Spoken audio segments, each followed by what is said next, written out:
Roll for initiative. Give me an acrobatics check. Does a 15 hit? These are some of the questions your DM might ask you during your average session. And for new players, these questions might be difficult to answer if you don't know where to look on your character sheet to find the proper information. And that's where this guide comes in.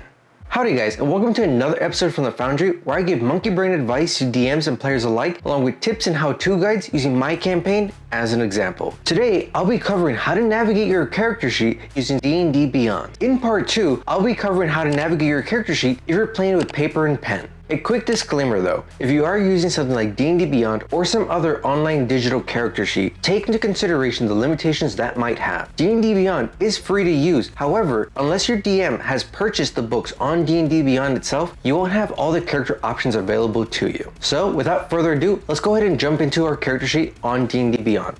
Looking at your character sheet can be a bit disorienting. There's so much information on there, but we can easily break this down into 3 different categories. Over here in the top left, in the red square, we have our ability scores and our ability score modifiers. This is used to help determine what bonuses we have on every other part of our character sheet. The next section we have is notated in blue boxes. These are our skills and are normally used outside of combat during roleplay situations. While the final category is the combat category. Everything inside of a green box tends to be related to combat in one way or another. I'll now be going into further detail about each part specifically, letting you know what information is important and how to interpret it. Going back to our ability scores, we can see our bonuses at the top of each number. When your DM asks you for a specific ability check, you will add the bonus at the top to your roll.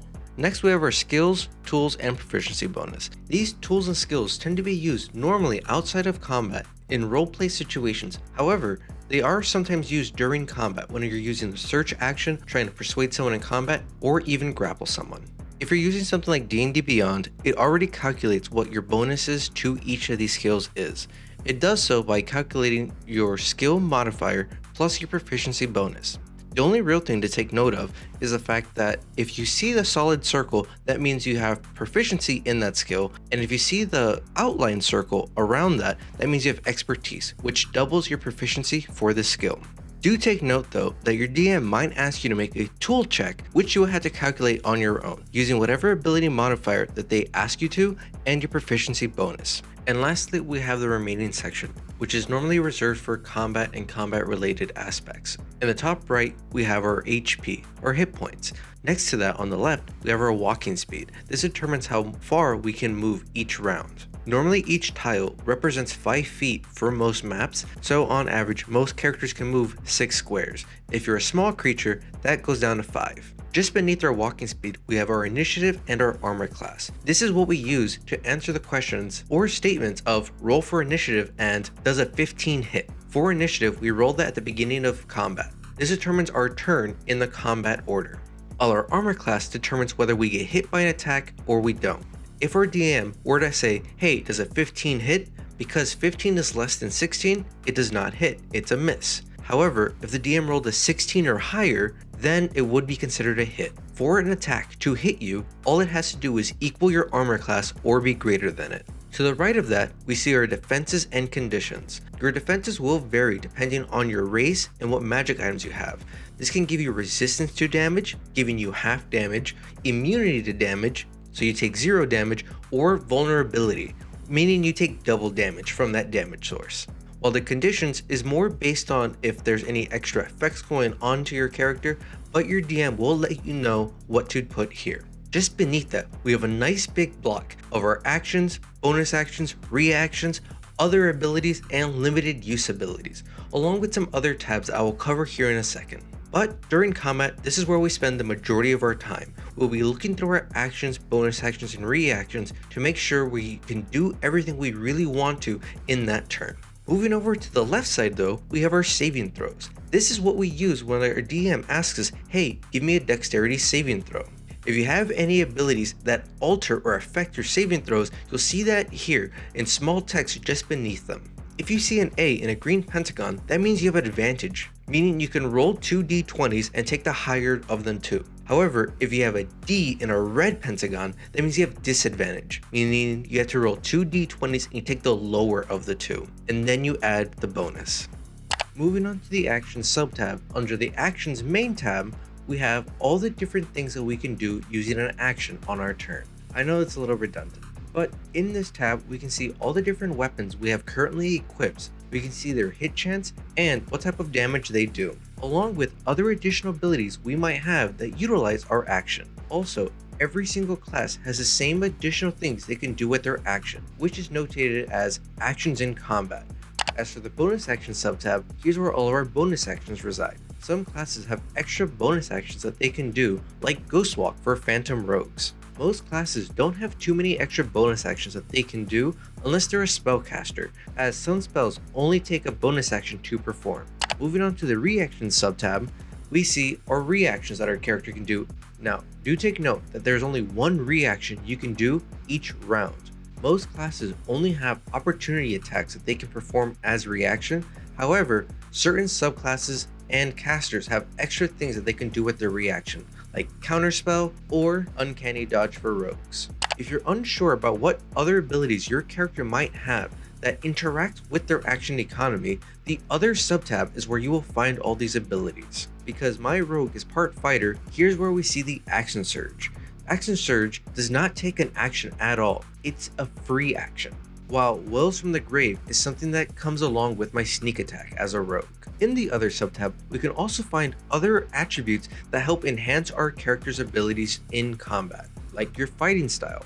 The limited use tab is, well, pretty self-explanatory. It's all of our abilities that we can do that have a limited amount of usages.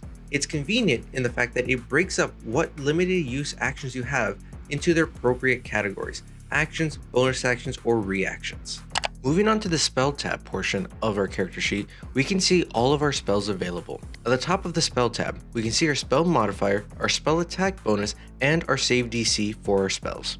Just beneath that to the right, we can see the Manage Spells button. This is what allows us to add different spells to our character sheet.